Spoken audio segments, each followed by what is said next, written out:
කල්පනගේ අවසාන රැළිය කල්න ගෙදරට වෙලා බලාගෙන ඉන්න පුළුවන්. හැබැයි hina පිට මූණකින් තමයි මේ විදියට බලාගෙන ඉන්නේ.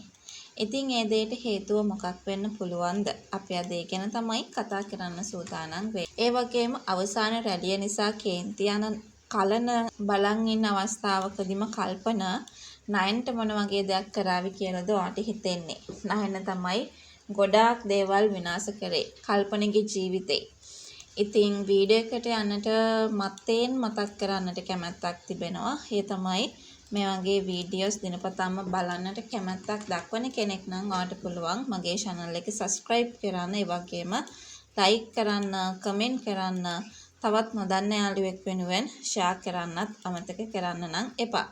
ඉතින් කල්නට hina යන්නේ කල්පන හිතපු තරම් සෙනගක් මෙතනට එන්නේ නැහැ. විශේෂයෙන්ම දැන් මේ ඡන්ද ජයග්‍රහණයට මේ රැලි ප්‍රයෝජනවත් වෙන්නේ කොහොමද?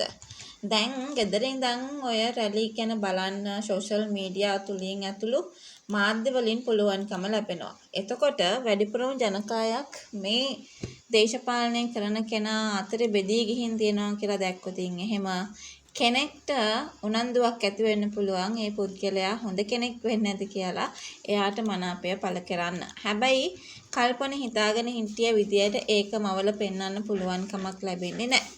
විශේෂයෙන්ම කල්පන නොහිතූ විදියකට ප්‍රශ්නකට තමයි මේ වෙලාවේ මූණ පාන සිද්ධ වෙන්නේ කියන ඒ කතාව ගැන අපි අනිවාර්යෙන්ම කතා කරන්න සූදානම් වෙනවා කියලයි මට ඔයත් එක්කම කතා කරන්නට පුළුවන්. හොයා දන්නවද? ඒ තමයි ඔය කල්පනට තමන්ගේ දේශපාලන සිහිනයක් පමණක් කරගන්න සිද්ධ වෙන්න පුළුවන්. කල්පන ජයග්‍රහණය කරන්න පුළුවන්. හැබැයි ඔය කල්න තරම් මනාප ගන්න පුළුවන්කම ලැබෙන්නේ නැහැ.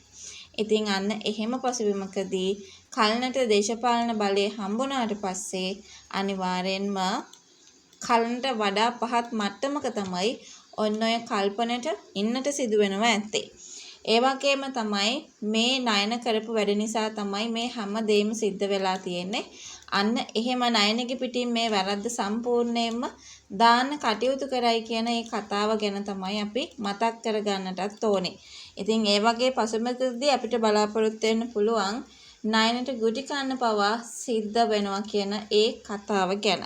ඉතින් කොහොම හරි නයන මේ දේවල් වලින් බේරෙන්න උත්සාහයක නිරත වෙන්න පුළුවන්. Tamanගේ අතේ වැරද්දක් නැහැ කියලා. හැබැයි ඒක හිතන තරම් ලේසි වෙන්නේ නැහැ කියන කතාව ගැන තමයි අද මම ඔයත් එක්කම මේ වෙලාවේදී කතා කරන්න බලාපොරොත්තුවක් තියාගත්තේ.